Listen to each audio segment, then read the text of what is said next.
All right, welcome back, everybody. Appreciate you returning. We got a great program here with Neil. We were asking Neil what he thought of seeing himself there on the big screen, and he was I think he said "Wow," I think was the words, but yeah, it's always amazing seeing yourself up there. So, like to do before we get to Neil here is talk about the current exhibitions. Hopefully, you guys got to go out there and see. We just installed the Duesenberg exhibit, so hopefully you got to see all 11 of those Duesenbergs.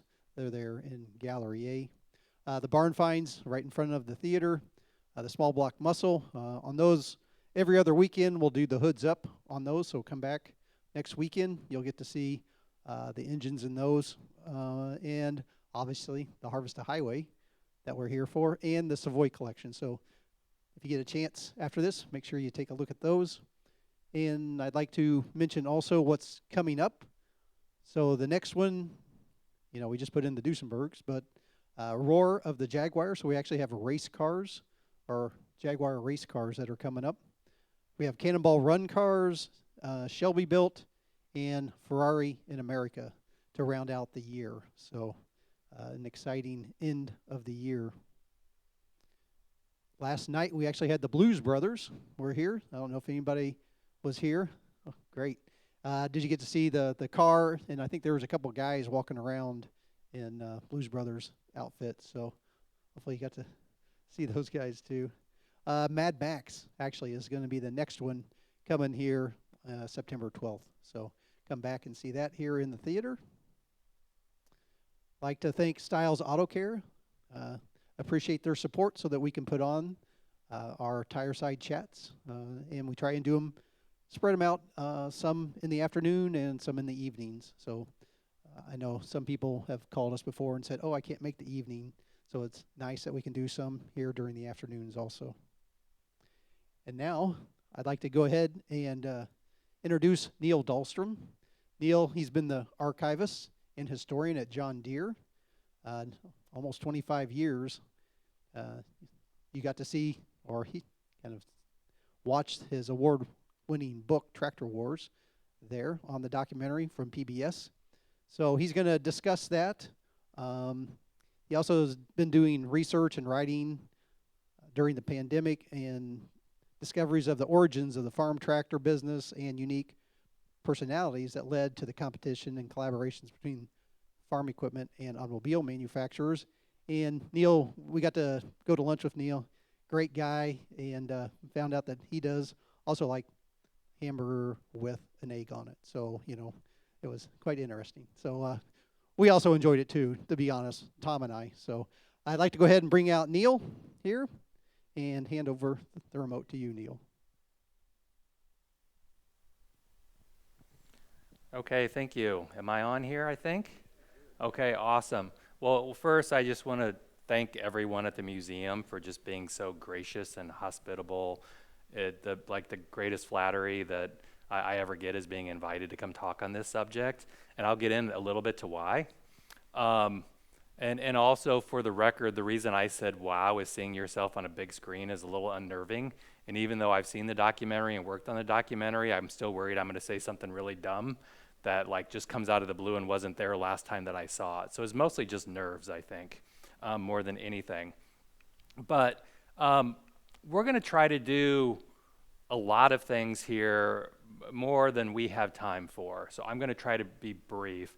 I think looking at the documentary, you get an idea for just how complex this early tractor story is. And that's part of what we're going to talk about. I also want to just share a little behind the scenes of my research, kind of the book writing and editing process. I'm always fascinated in how things come to be, and everyone has kind of a different version of that story. And so I just want to kind of share my journey, primarily because I had no intentions to ever write this book. This was not an idea that just kind of came to me or I knew much about. It just kind of evolved over time. So that's a little bit of what we're going to talk about. And really the origins for me was in 2016, we started making preparations to celebrate the 100th anniversary of the John Deere tractor. So to do that, it's things like, okay, well, what are the stories we want to tell? Let's get our facts straight. What are the photos? What are the films? So you're just doing this basic research. We want to make sure that we talk about this story in the appropriate way. We have these questions like, the Model D is the first John Deere tractor. No, it's not. It's the first John Deere tractor that was green and yellow. Yes, that's true. Not the first John Deere tractor that was green and yellow with a little bit of red on it. How do you work through all of those things to be factually accurate, knowing that no one else is going to replicate that, right? And they're just going to go, this is what I think. I have a lot of long conversations about what was the first John Deere tractor, and I always say it depends on your definition of the word first. And you saw some of those in the documentary. Is it the first one with the John Deere name on it? Is the first one built by John Deere? Is the first one sold by John Deere? You talk to someone like me, I'll just exhaust you with a deep dive of questions, figuring out what the parameters are of the research. But that's really what the origins of this book started with. And what happens when you do that research is you find information. You get introduced to people, and you find it really interesting, but you don't have time to do it. So you set it aside, and all of a sudden you've got a stack of things this tall that you've set aside because you want to look more into it. And that's kind of what happened here. And for me, it was this report written by Theo Brown and Floyd Todd. This is Theo Brown, who was in the documentary. This is a report that Theo Brown gave to the board of directors in November of 1919 at Deere after a visit to Henry Ford. So this is a year after the Fordsons introduced in the United States. That happens in March of 1918. And he goes on this visit, and basically the summary of this report is Henry Ford's asked John Deere to build 1 million plows a year to be sold along with the Fordson tractor. Henry Ford's not building implements. He's gonna sell a tractor. He gives them the whole dog and pony show. The John Deere plow is the greatest plow I've ever seen. He also told everyone who visited. He told that to Oliver. He told that to Emerson Branningham, everyone who came to visit. You have the best plow, and I want you to build plows for the Fordson. Well, what intrigued me about this was Theo Brown came back, said Henry Ford's going to build all these tractors, wants us to design and build 1 million plows a year for him. I think he's wrong, and I don't think he's going to be successful. And it's really going to be a mistake for us to commit the future of our company in a partnership with Henry Ford. And I remember reading that going, that could have been an incredibly bad mistake. That could have been a really poor decision because you're talking about Henry Ford, right? And so this is what really kind of drew me into this story for the first time, because I'm really intrigued by the people behind the scenes. We can look at the equipment, we can look at the evolution of the machine forms, but these are people that make decisions. These are people who are arguing with each other. We have, in the Deere & Company archives, we have the board minutes back when the board of directors actually recorded everything they said, so I knew who was fighting with who, and I knew who had what opinion about another person. It was also really complicated at John Deere because a lot of these they're related still. They're John Deere's grandson, or they're a cousin or something. So there's a lot of kind of family dynamics, so there's just a lot to kind of unpack. But this was kind of what sucked me in. I also had, through the course of my career, just some really, really nagging questions. One is, did William Butterworth, our CEO, really oppose the tractor? I've been told this so many times in my career. Well, the CEO was opposed, and I go, well, yeah, then why did it happen? It feels like if the CEO says no, it probably doesn't happen, but it happened. So what's the actual story? And then I think this was in the documentary, Why Was Deere Late in the Tractor Business? Because I didn't know the answer to that, my response was, well, John Deere was later than companies that were earlier, but they were earlier than companies that were later.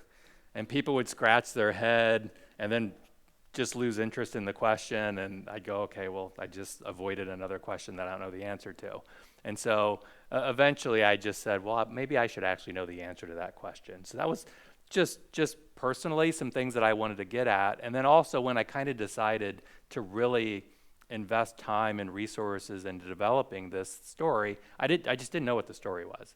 But I knew I didn't want to write a book that had already been written. I knew I didn't want to explore topics that had already been written. So for me, because I have access to records in the Deere archives that other people don't necessarily get to see or can't dedicate time to, I just decided to kind of dive in. So I was doing this through 2017, 2018, 2019, Didn't really have a book in mind yet because I knew how hard it was to write a book. And I didn't want to make a commitment because I have a day job and I have a family and I like to go to baseball games and other things. So I was kind of hesitant to dive into that. And then all of a sudden in 2020, I was working from home because of COVID. And my wife made the mistake of saying, you've been kind of researching this off and on quite a bit. Like, maybe you should really write it out. And I said, okay, that sounds like a good idea. Maybe I'll think about it. And by this time, I had probably 200 pages of notes. So I had the kind of a framework for I think what the story was. But I just wanted to share, like, this is kind of what this process looks like. Started doing the research in June of 2020, so that summer, I had to contact the Office of Compliance at John Deere and say, I have a potential conflict of interest, which is I want to use company resources for a personal project, because I don't have time to do this during my day. So I'm going to come in on nights and weekends, and I'm going to come do this research. So that's just a formality we have to go through. And basically, their only question are you going to make any money doing this? And I said, no, absolutely not. And they're like, okay, that's fine then. So that's kind of the threshold. So I kind of started really thinking about this. I reached out to my agent, which is funny because I had an agent 15 years before for another book, and I only know one agent. So I reached out and said, this is the idea for the book. What do I need to do to put a proposal together? And so he kind of worked with me on that. So that was a period of a week of him saying, okay, yep, I'll help you pursue this, put a proposal together. What's your website? I don't have one. What are your social media channels? I don't have any. Okay, well, why would anybody reach out to you or buy this book? So I had to kind of simultaneously work on all those things, right? And put a proposal in place, so I did that. And so all along, I'm editing, I'm rewriting. Every chapter that's in this book was the first chapter at one point, because I didn't understand how to put the narrative together, right? So that's just all the kind of growing pains that you go through for this. And then later that year, I get a random email from my new website from someone at the History Channel who says, hey, we've got this series, The Machines That Built America, and we're going to do one on tractors. And we found you online and wanted to know if you'd had an interest in participating. I said, well, actually, I've been working on this for a couple years. And they said, great, well, we're going to feature, it's going to be the early 20th century, we're going to feature John Deere, Henry Ford, and Caterpillar. And I said, great, you got the wrong companies. And they said, well, yeah, but those are the companies that people know today and are still in business, so we're going to feature those companies. I was like, okay, I see how this goes. I understand how TV works now. So we started working on that a little bit as well. And so then you just kind of fast track. We found a publisher relatively quickly. I thought after we submitted a proposal, I'd have 3 to 5 years to finish the book. We had a publisher in a matter of months, and then all of a sudden I was locked in and I had to do it. So these things all happen pretty quickly. You submit a draft, you go through the editing process, then you get a different type of editor who's editing for a different reason. You're moving all the things around. And so in short time, I had a final manuscript. I have to find photos. You have to do all those things to put the book together, right? This is how it all wrapped up. So this is me in 2020. My family and I, we went to New Buffalo, Michigan for a couple days. And I had a deadline. So while they were at the beach, I was sitting in this tiny little nook trying to finish up. I'd just broken my toe, so that's why I had a boot on, and I just worked in my pajamas all day trying to meet the deadline. So for anyone who thinks this is a really glamorous process, this is what it looks like. That was probably my 10th cup of coffee of the day, trying to kind of knock this out. But I had this final research push, which was really difficult because most archival facilities were closed. So the places that I was needing final research from, I really relied on archivists and researchers to do work for me. So you'd submit requests, they do research, come back, versus sitting there and being able to go through all the records. So it was really a challenge, something that I was excited when PBS reached out because they were actually able to physically go to these places and complete research that I wasn't able to complete. So there's some variation here on some of the story, but some of the archives that I really relied heavily on. The turning point of the book, this is February of 2021, where we went back and forth with editors. They would make suggestions, I would make changes. I had about a 10-hour day where I cut 100 pages out of the book. And this was the email that I sent. I feel like I owe you an apology because this is an entirely different manuscript than the one that we've been reviewing for the last 6 months, because I gutted the entire thing. And what happens is you lose a lot of things that get in the way of the story. And it took me this long to figure out what the story was. Up until probably the end of 2020, John Deere was not included in this book, except for a side note. So it was strange for me that the John Deere archivist was not going to include John Deere, but the reality is the market share was low. And I finally included John Deere because I knew where the story was going. John Deere became the worldwide leader in 1963. It took that long. And hopefully you'll see by the time we get to the late 20s why it made sense to include them in the book. So that was kind of the writing process and the research process as we get into this. So let's get into the story a little bit here. You're going to see similarities to the documentary. PBS, let's see, the book came out in February of 2022. PBS reached out to me early in 2023. One of the producers there received a copy of the book for Father's Day and read it and thought it'd make a really good subject. And so they just reached out and said, are you interested in collaborating on this documentary? And I said, yeah, I don't know what that means. I've never been involved in a documentary before, but I've always been interested in it. So it was really innocent. I try really hard to be naive about how much time and effort everything takes, because if you're not naive, you tend to say no, and I like to say yes and figure it out. So that was kind of the process. And so their version of the story and what they chose to focus on was slightly different because it was produced by Iowa PBS. So they really wanted to feature some early Iowa companies that I just spent a little bit of time on. But for me, after all of the research, and this is my process, I try to go in with no preconceived notions of what the story is. So from my perspective, not thinking John Deere was going to be involved in the process, I knew Henry Ford had to be involved. I knew International Harvester was the biggest player over time. And then you start to go through things like, okay, who has records? What's the story?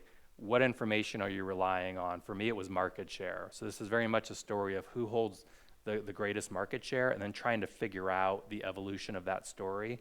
So eventually the way it shook out is, how do I tell this business history, because that's essentially what it is, through these three companies.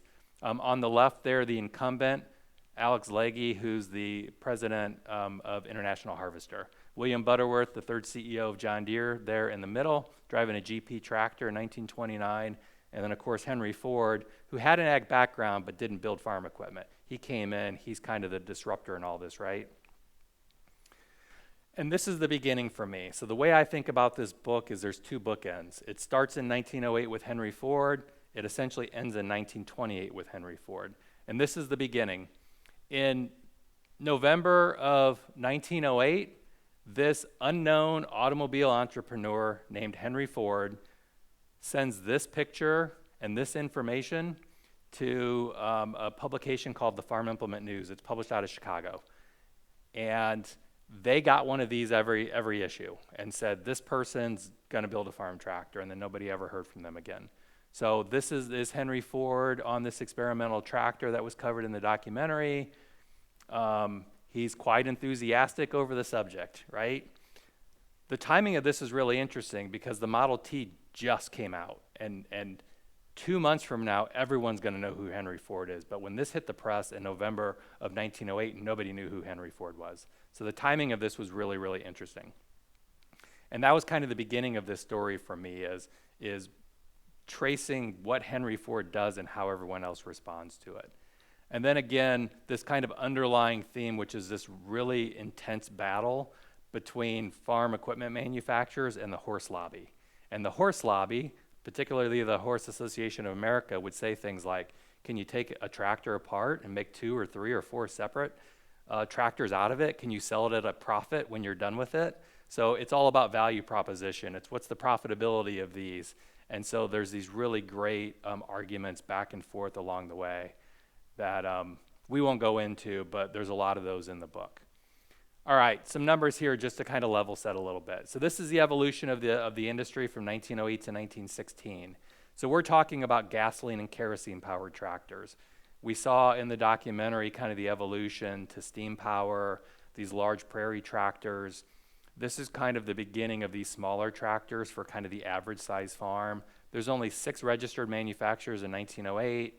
So it's this small kind of growth. When John Deere starts building experimental tractors in 1912, there's 31 manufacturers now. And a lot of these are entrepreneurs. The way it would work is maybe you would design a tractor, but you would go to a machine shop and they would build it for you. And that machine shop was building 8 different tractors from 8 different entrepreneurs, but they were all coming out of the same factory. So you see a lot of that going on here.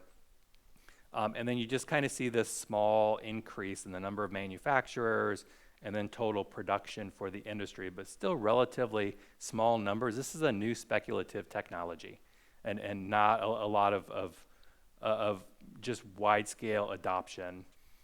It's probably my favorite quote of anyone that came up, and it was in the documentary. This is the Bull tractor. This is a tractor that was designed by a former pastor named Daniel Hartzaw, who sold his car in Minneapolis and moved out west and bought a tractor, or designed a tractor, big prairie tractor, sold it, moved back to the Twin Cities and designed this small tractor. And the proposition was there's 6 million farms in the United States. Average farm size is 50 acres. Why are we building these huge tractors where the market is for small farms? And that was really the transition in the industry, what this editor called the gorgeous nightmare period. Everything that happens for the next 2 decades is a result of the Bull. This is the company that they take the industry lead. They sell something like 3,000 tractors in 1913, and by 1918 they're bankrupt. They have a problem, the tractor tips over, it's really lightweight, but it's cheap. It sells for $395 and it's small. So the requirements are there, but it doesn't quite really function the way that you want it to function. And one of the other fun things, and you'll see this with a lot of these companies, so designed by Daniel Hartzaw, who goes on and designs other tractors as well, but he also decides to form a separate company to build the engines for the Bull, and he names that Toro. That's the origins of the Toro company today, is building engines for the Bull tractor during this period. So you see a lot of this with the evolution of these companies. So for me, one of the really important kind of things that happened during this period that we didn't get a chance to touch on in the documentary is how do you sell a farm tractor? So you're competing with horses, this traditional way of farming. How do you introduce this new technology? Well, the way you do it is you take it on the road. And a group of industry leaders get together about 1912, 1913, and they form this organization and they create the National Tractor Demonstration. So what this is basically a summer-long traveling fair of farm tractors and farm technology that starts in Texas and works its way to Wisconsin. So instead of having people come to dealerships and implement retailers, let's bring all the manufacturers into one spot and bring them to these demonstrations. So that's really the way they did it. You're talking hundreds of train cars, 100, 120 manufacturers bringing their full kind of display of tractors to these shows, and that's how these machines start to be introduced, and most importantly, there's demonstrations so that you can go and you can kind of see. They had all these marketing gimmicks. Most popular was, these machines are so easy to use that even a woman or a child can use it. That was the big pitch at this time. So you would go and you would find girls at a local college and bring them out, and that's who's actually running these tractors for you to demonstrate how easy they are to operate. So that was kind of the pitch. But really the turning point is 1916. So you saw the Ministry of Munition tractors introduced by Henry Ford. He's very clever. He has a contract with the British government to build 6,000 tractors to kind of develop this proof of concept. Are these tractors going to work or not? They do. He introduces them in the United States in 1918. In the meantime, every 6 months he shows up somewhere at an event and he says, yeah, this tractor's coming. I know I sent that letter in 1908 that said I'm building a tractor and it's not here yet, but it's on its way. I'm probably going to sell it for $500. And then 6 months later he says, well, it's going to sell for $300. And he gets as low as $200. And then he starts saying things like, well, better yet, you can buy a bundle. You can buy a tractor, you can buy a truck, you can buy a car, and we're gonna give you a deal. So I'm pretty sure Henry Ford invented bundling. I can't prove that, but it feels like it came out of this era here. So British government in 1916, the United States in 1918, but in August of 1916, Henry Ford shows up at the National Tractor Demonstration for the first time. It's in Fremont, Nebraska. Henry Ford is the star of the show. The fact that he happened to have a tractor there was okay too.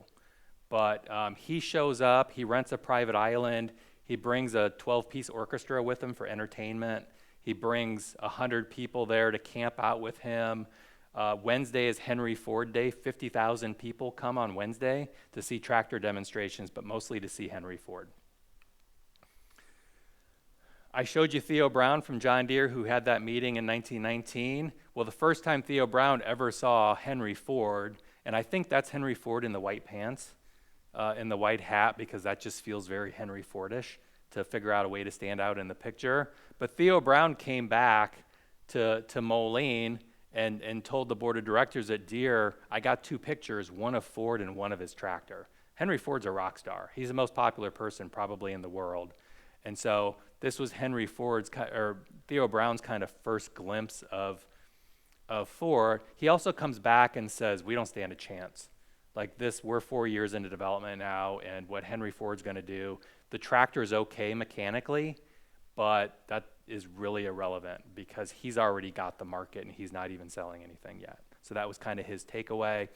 And a lot of people were feeling that way. You could probably guess who's saying what here. On the left, this idea of Ford's publicity were so at variance with the actual facts that those posted on the situation were dumbfounded at the stupidity which was evident in these tractors, which is they're not very good tractors. Well, those are trade journals talking about it. But this quote specifically comes from an executive at International Harvester who says, yeah, this is not a good piece of equipment. On the right is an actual trade journal that says, yeah, Henry Ford's gonna take the industry by storm and he's gonna accelerate the industry by decades just by the fact that it's a Ford tractor. And like the documentary said, every time he showed up and said it's coming, farmers would wait. They said, well, yeah, I don't wanna buy that International Harvester Mogul or Titan tractor because I'm gonna wait for whatever Henry Ford's bringing out. I don't know when it's coming, but I'm just gonna wait. So that really stalled the industry until Ford shows up. Okay, everybody with me here? I know this is a lot of information on top of a lot of information that you already saw in the documentary, and that was kind of the hard part and the exciting part of telling this story. But Theo Brown comes back, and he has this conversation about how challenging the tractor industry is going to be. This is a photo at the train station. On your left is Willard Veely, car manufacturer, John Deere's grandson, also on the board of directors of John Deere. You can see how complicated these things get. Major advocate for the farm tractor, thinks John Deere's not moving fast enough. In the middle is a guy named Warren E. Taylor, who's the first director of soil culture at John Deere. And he runs the experimental farm. He runs the horseless farm at John Deere in the 19-teens where they're developing all these new horseless products. And then the guy there with his finger in his jacket is the CEO, William Butterworth. This is the letter where I think Butterworth gets the reputation of he's being opposed to the tractor business. What he says is, I want it plainly understood that I am and will remain opposed to taking up the manufacture of tractors. This is where context is really important. So when you read that letter, find the next letter and the letter before it, and then the letter before and after those letters. Because if you follow kind of the paper trail, John Deere in 1912 outlined the different ways that they could potentially go into the tractor business. Manufacturing was one of them. So essentially, in my opinion, by this letter, he takes that one off the table. But the rest are still on the table. The reason I think that is we're about 100, I say we like I was there. I feel like I was there. But Deere's already invested over $100,000 in this business. So clearly they're trying to figure out how to get into it, right? It's not just something that they're kind of experimenting a little bit but don't have real plans with it. But I think this for me helped me solve this mystery of the CEO was opposed to it. No, he wasn't, because he was approving money still in order for all this development to take place. And this is something I like to show. So Warren Taylor was the director of the soil culture department. He wrote this book every year, Soil Culture and Farm Methods. This was a training tool for vocational colleges, and it featured John Deere products, but it taught you how to take care of the soil, how to plow, how to cultivate, how to harvest, all these sorts of things.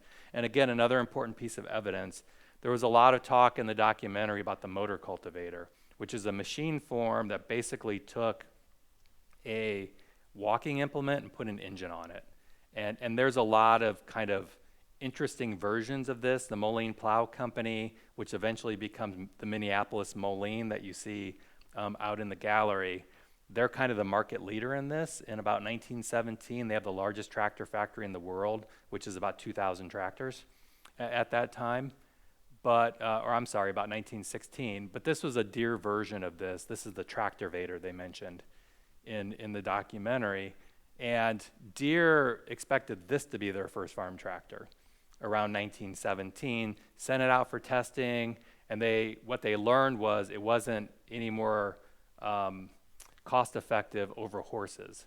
So instead of canceling the program and everyone was expecting the first John Deere tractor, they actually pasted this on top of the actual caption in the book that says, due to wartime demands, we're not going to build this anymore. Versus saying, well, actually, it doesn't really work very well. So this is one of those great things. I'm looking at it like, okay, I really want to peel that back and see what it says underneath it, but I haven't done it. So I don't know if an x-ray machine, or I'm sure there's technology that'll let me. I probably just need to put it on a light box, but you know, you never quite really know what the decision-making process looks like here. The other thing that I was trying to accomplish with this book, again, I talked about machines, I talked about people. Context is so important. And for this era of the tractor industry, you have the outbreak of World War I. So from a farm equipment manufacturer standpoint, from a farmer standpoint, you have an extreme labor shortage all of a sudden. So now you don't have labor on your farm, so you don't have anyone to run all these horses and this horse-drawn equipment. So what are you going to do? Maybe you're going to invest in a tractor now because you have to. There's also a horse shortage. The United States sends millions of horses overseas to help fight the war. So you have labor and horse shortage. That leaves the farm tractor now for you. So some of these things are kind of drivers behind the scenes that we don't often see or don't often talk about, and that really accelerated tractor adoption during this period. Okay.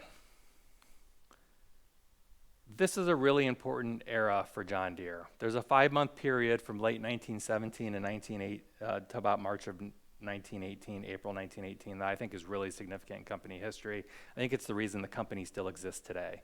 If a lot of these things didn't happen, I don't know that Deere would have been here today. It would have been one of these other hundreds of companies that we don't know about.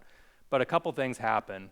First of all, you heard that Joe Dane, the developer of this tractor on the right here, dies in 1917.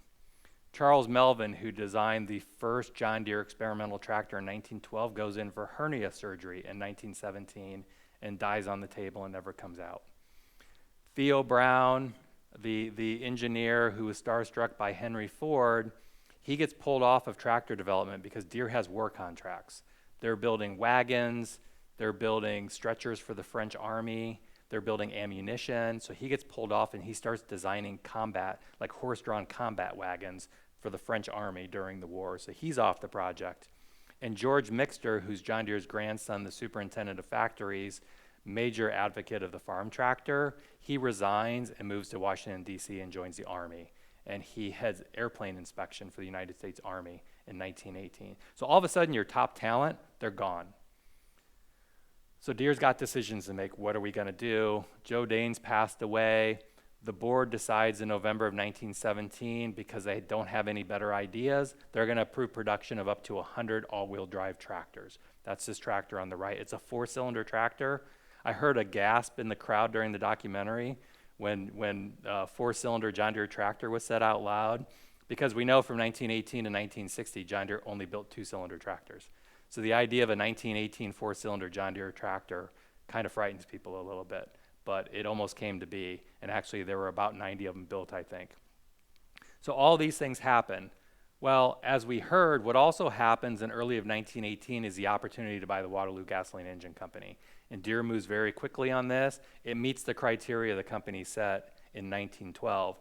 One of them was They wanted a tractor that does not run on gasoline, it runs on kerosene. The reason being, they thought that after the war ended, the price of gasoline was going to go up so much that it was going to be a deterrent to investing in a tractor. Kerosene was a lot less expensive fuel. And the Waterloo Boy met all their criteria. All of a sudden, in March and April of 1918, now John Deere has 2 tractors. But the Waterloo Boy basically was the end of the all-wheel drive tractor, which was a lot more expensive, a lot more technologically advanced, and that's a common theme that you see. It had features on it. For example, you could shift gears without clutching. That doesn't appear on a John Deere tractor until the 1950s. So it had a lot of really advanced options that just weren't economically viable at the time. So just check in here on the evolution of the industry. So now we're into the teens, we're post-war through the mid-20s.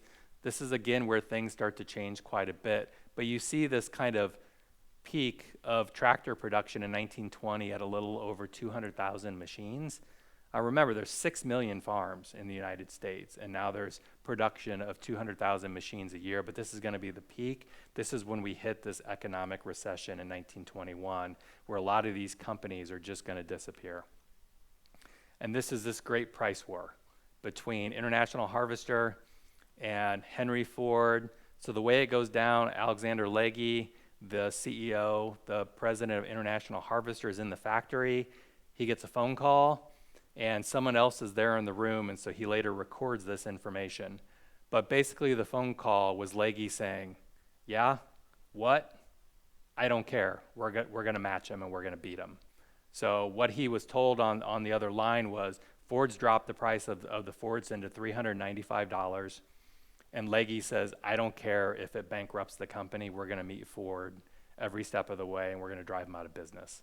Meanwhile, John Deere steps back and go, okay, you all have at it. We're just going to stand over here because we're making like 5% of the number of machines that you're making. We're going to let you duke it out. So that happens over the next several years. And you see these really great marketing campaigns. International Harvester, their strategy is anytime a dealer hears that a Fordson tractor is being demonstrated for a customer, you should show up and just demonstrate your tractor next to it. So if you can imagine the awkwardness, I'm out here, I'm testing my Fordson, someone from IH is just going to pull up next to me and operate their tractor next and try to convince you to get off and demonstrate their tractor. So this is how these things are going at this period in time. Okay, it gets even more complicated. Everyone still with me here? All right. So John Deere's asked to build 1 million plows a year for Henry Ford.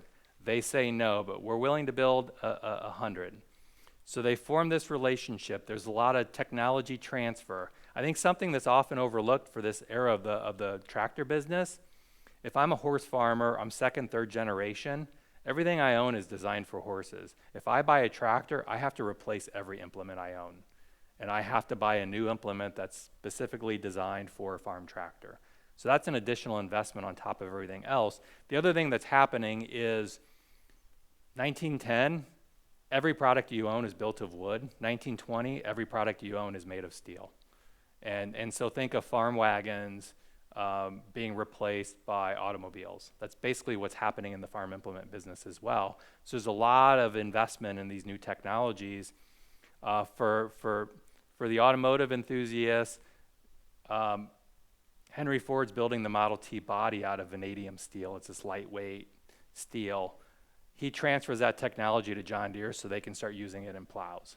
So Deere uses that to build a lightweight plow designed specifically for the Fordson tractor. And so you see these to me, very strange advertisements of John Deere now building products for Henry Ford, but in small quantity, issuing advertising for John Deere implements for the Fordson tractor. Theo Brown and others keep visiting Henry Ford, and they're seen together so often that there starts to be rumors that Henry Ford's acquiring Deere, and it's going to happen any day now. So all of a sudden, okay, is John Deere going to be owned by Henry Ford? So we're the implement arm of the tractor business. What happens to the Waterloo Boy? The other thing going on behind the scenes is these automobile manufacturers, right? General Motors buys Samson, and they're trying to get into the tractor business. They lose $30+ million over 3 years. John Willis of the Willis Overland Company the second largest car manufacturer in the country at the time, buys the Moline Plow Company. They've got a line of farm implements. They're operating literally across the street from John Deere in Moline. They're operating on the same street. The Moline Plow Company builds this tractor called the motor cultivator, and Willis buys that company. Meanwhile, Willard Veely, John Deere's grandson, the board member who has the car company, says, I kind of want to get in this space too, and he buys land behind the John Deere Harvester Works where we build harvesting equipment to build his own tractor factory because he thinks John Deere's not building enough tractors. So you have all of this thing going on behind the scenes. John Willis, like General Motors, learns very quickly that building farm tractors is not very profitable. And in fact, we'll learn later that Henry Ford loses $100 on every tractor he ever sells. So he's got volume, he's got market share, but he's hemorrhaging money. And this is why the board of directors does not allow him to build tractors. He has to form his own company, and then he resigns from the Ford Motor Company. He has this whole publicity stunt where he says he's going to form a new car company to compete with Ford. Meanwhile, he's staging a hostile takeover of the controlling interest of the Ford Motor Company. And then he acquires it, and then he brings Ford tractors into the Ford Motor Company. That's like a 1,000-page book just to tell that story, in case you're interested, or if somebody wants to write it, I'd read it. So these are the things going on. Basically, the story at the end of the day here is this is when machine forms start to change. And again, highlighted in the documentary, which is Henry Ford says, I build the perfect car in the Model T. It never needs to change. We build the perfect tractor in the Fordson. It's good enough for every potential operation.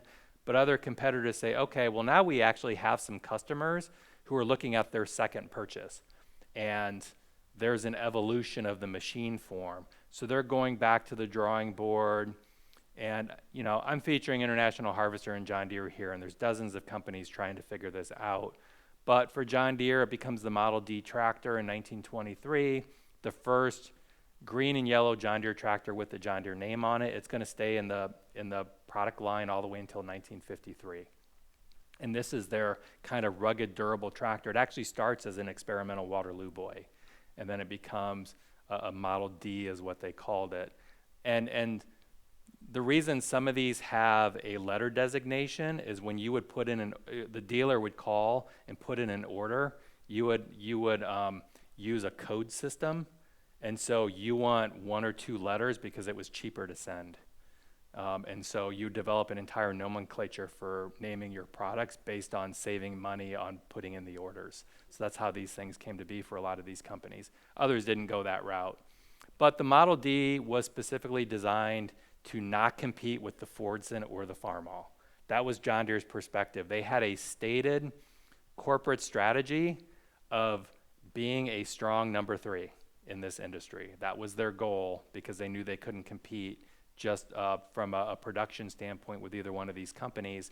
So that was designed specifically for wheat. The Farmall over here, kind of the first true row crop tractor, was designed for corn. It had an elevated chassis.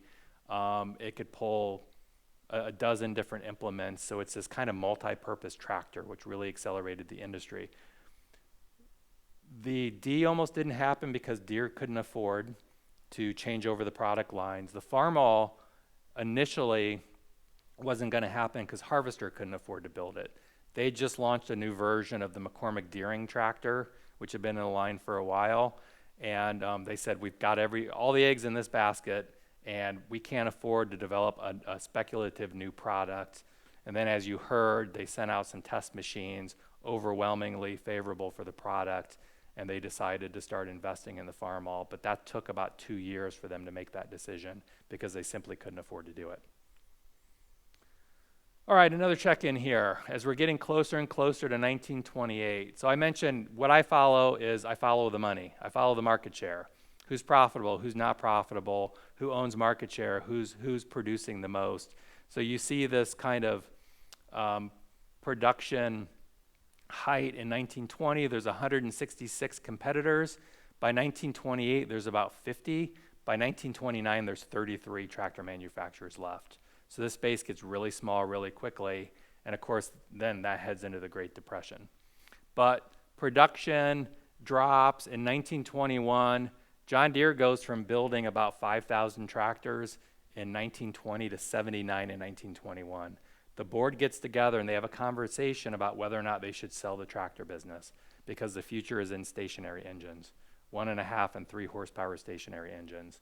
And I'm incredibly thrilled that they made the decision to continue in the tractor business because I've been employed there for 25 years. I'd be working somewhere else if they didn't make that decision. So sometimes you make decisions for 100 years down the road and you just don't quite know it. But it did take 7 years for John Deere to generate a profit in the tractor industry for the first time. So they were kind of playing the long game here, and they had enough resources, and they had a strong leadership position in the tillage equipment business, so they could afford to do it. A couple things changed through 1926 and 1927. This is one of the favorite moments for me. You heard this kind of discussion between William Butterworth at John Deere and Cyrus McCormick Jr. at International Harvester. This is a conversation they had in 1909, which is Butterworth saying, we're not going into the harvesting business, even though we just started, and Harvester saying, okay, well, if you do it, we're going to go into the plow business. But they had already bought a plow company just in case. So we know they're going to start competing with each other. But I just like to picture William Butterworth in his office on 3rd Avenue in Moline, Illinois, right along the river where Deere had been since 1848, opening up the local paper, the Moline Daily Dispatch, and reading that the International Harvester Company had bought the former Moline Plow Company tractor factory, which is literally 3/4 of a mile down the road. I would love to be watching this moment unfurl just to see what his response was. Deere had been trying to buy this building, but they couldn't raise enough money to buy it. So Deere tractor production almost moved to the Quad Cities, to Moline and Rock Island, but didn't. And Harvester moves in and all of a sudden just exponentially grow the farm-all business because now they have the production capacity to do that. What about Henry Ford? I haven't talked a lot about Henry Ford in terms of market share, but in the early 1920s, he has 75% market share. 3 of every 4 tractors sold in the United States is a Fordson. For all of its flaws, it's inexpensive. It does enough of the work that it's just incredibly popular. But Henry Ford has a decision by about 1925. His son Edsel, who was just a pain in his side for his entire career, Edsel has these crazy ideas like, hey, you know how we're hemorrhaging market share because we're not introducing anything to supplement the Model T? Maybe we should design a new car. And Ford says, no, it's the perfect car. We're never going to sell anything else. Well, then year over year, you start losing market share. Finally, Henry Ford caves in, which means they have to design a new car and they have to close all of their facilities and they have to convert the lines to build this new car. It's really hard to do that and pay attention to this tractor business where you're also losing market share. I think by 1925, 1926, it dips below 50% for the market for the first time. So Henry Ford has 2 declining empires, farm tractors and automobiles. The logical choice is let's save the automobile business, which is what they do. And this kind of creates this void of what's Ford going to do? So these companies who are building implements, including John Deere, they're building implements exclusive to Fordson tractors. You're saying to yourself, well, if he exits the business, what are we going to do with all this inventory? This is just pure loss for us if there's no more Fordsons to be sold. Or what happens if he launches a new tractor? Because he's not going to tell us. We've worked with him long enough. He's just going to show up one day with a new tractor, and we're going to have to start designing from scratch because he's not going to let us know. So there's a lot of interesting internal correspondence with these companies trying to figure out the different scenarios and how to play this.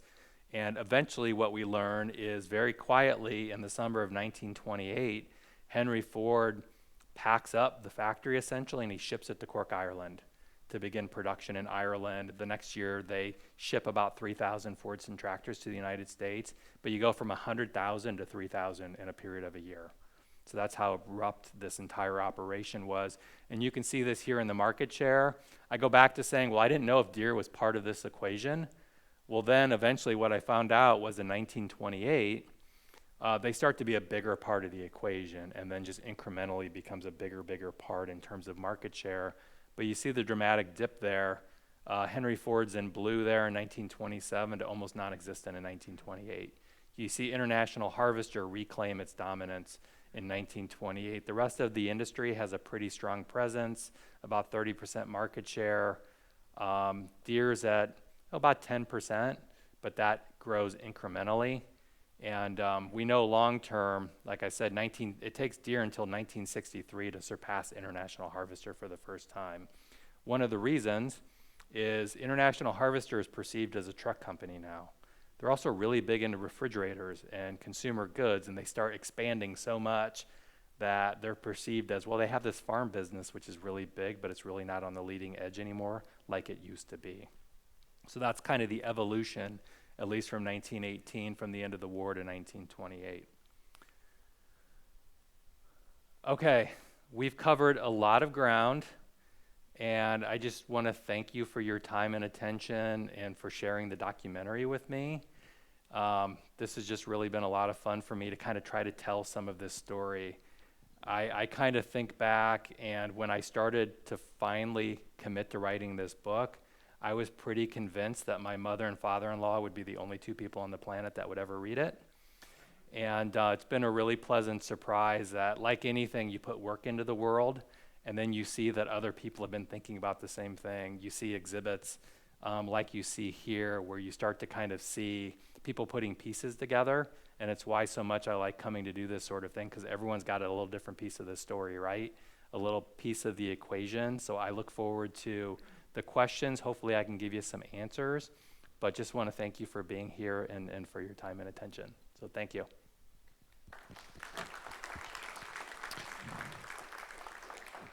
Okay, so we'll take questions. If you would, wait for us to get the microphone to you, because we are recording, and so we won't be able to get it recorded if you don't wait for the microphone to get to you. So just raise your hand and we'll come to you. I ran Ford tractors as a young man, and when did Ford come back into the market? Because they had a 8N Ford and a bunch of other Ford products. Yeah, it's a good question. It's the greatest criticism I get, which is, well, Ford didn't exit the tractor business. And I said, I know, but I couldn't cover 100 years, and you didn't want to read a 4,000-page book. But essentially, Ford's in production in Cork, Ireland, till about 1933 on a small scale, moved some of that production to another facility in England.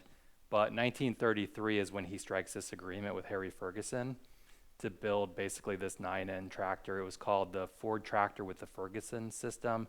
So this is the introduction of the three-point hitch, which is a technology that Ferguson had first kind of brought to market probably 20 years earlier, but it hadn't really caught on. So the purpose of the tractor is you want to figure out as many ways as possible to generate power. And so up until the 30s, basically, you had drawbar power, which is kind of where you're pulling an implement, or you could draw power, from the PTO in some cases to drive other mechanical equipment, but you'd have belt power, so you could hook up a belt and basically run other equipment off of the engine. The PTO introduced this other form of power and basically hydraulically allowed you to lift implements in and out of the ground and adjust to ground levels and things. So really it was about 1933 when that relationship started, a handshake agreement that kind of allowed them to work together for about the next 20 years. So that was kind of the reintroduction of the Ford tractor in the United States. Okay, up here.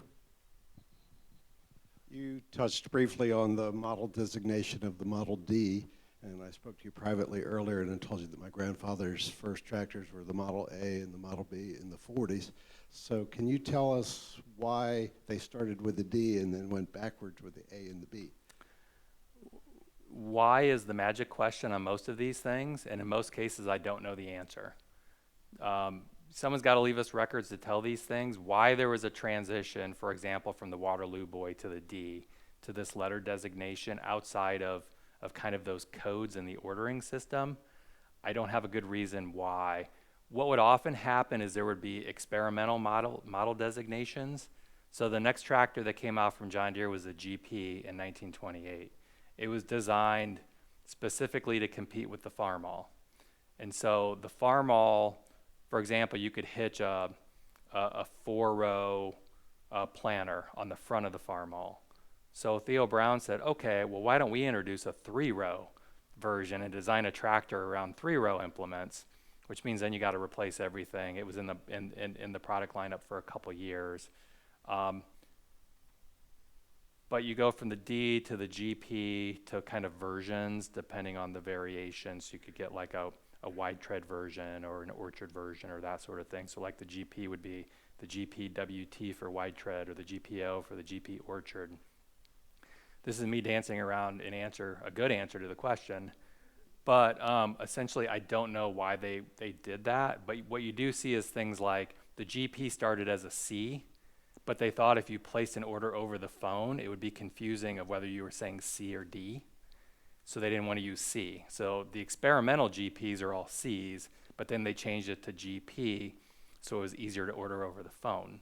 So some of these things follow other technology transitions of, well, 50 years before, you were using a telegraph to order something, and then you were using another system, and now you're using a telephone. So that drove some of it, but I don't have documentation that says this is exactly why we did it. You kind of just have to kind of follow the trend of things. I also don't know why there was a change when Deere went from the lettered series to the numbered series in the 1950s. So A's and B's became 430s and 530s and 630s. I don't really know enough about that era to know if there's a stated purpose for why they did that. Thank you. You had mentioned that at one point they thought the future was in stationary engines instead of tractors. What were the stationary engines used for? Yeah, what were stationary engines used for? Really a variety. So this is an era where you don't have electricity in your home. So you could actually run an electrical grid in your house from a stationary engine if you wanted. But it was really used for everything from like an irrigation pump. So instead of hand pumping, you could actually hook it up just to run. And so this is where you'd use belt power. So basically you have a stationary engine, you have this big leather belt that you'd attach to the engine and then attach it to whatever you want to run. So you could run everything from an irrigation pump to a washing machine to a really fun setup as an ice cream maker.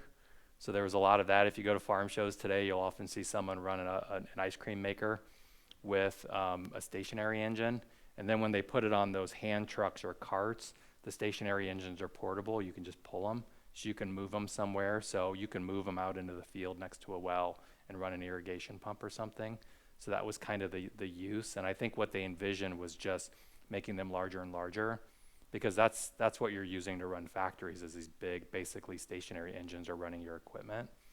So I think just based on the volume, you could buy one of those for $100. And so I think they were just looking at kind of the economies of it. Well, I could buy a $1,000 tractor or $100 stationary engine. We're going to sell a lot more stationary engines. So I think that was the perspective. And Deere was fairly conservative in that way for the most part in how they approach those products.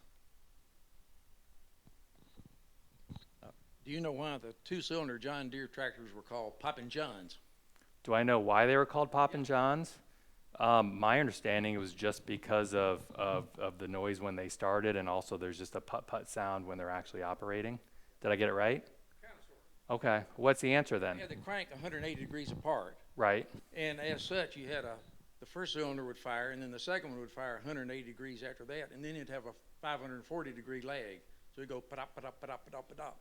Just kind of like a Harley Davidson does, which is a 90 degree, but it has that cylinder sound, which is a unique sound and makes it go pop. Yeah. Yeah. Yeah, thank you for that. Yeah, I love the technical expertise. So the technical expertise is not where I come from for this, right? So I love the additions there. Thank you.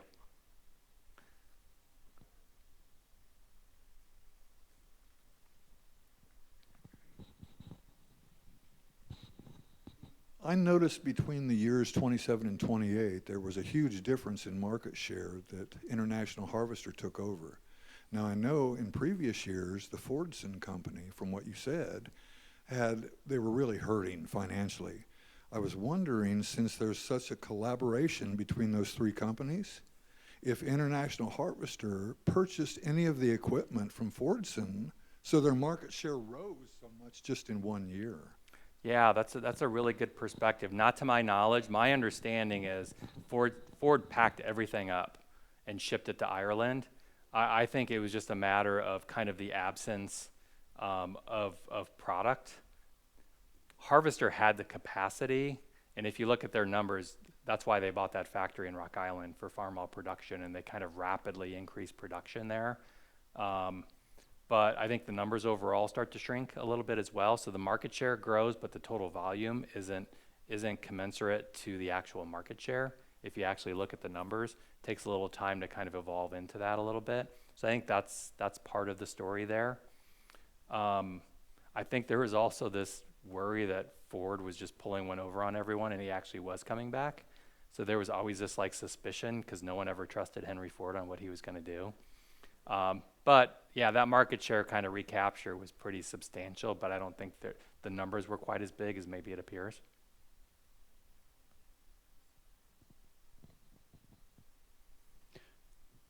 Okay. I'd like to thank Neil for coming here and presenting this, and also getting us the rights to be able to show the documentary. So really appreciate that. Appreciate everybody coming. And so please make sure you come down, say hi to Neil, and make sure you look at the exhibits as you're going out. And thanks again for spending your Saturday afternoon with us here at Savoy. We'll see you at the next program. Thank you.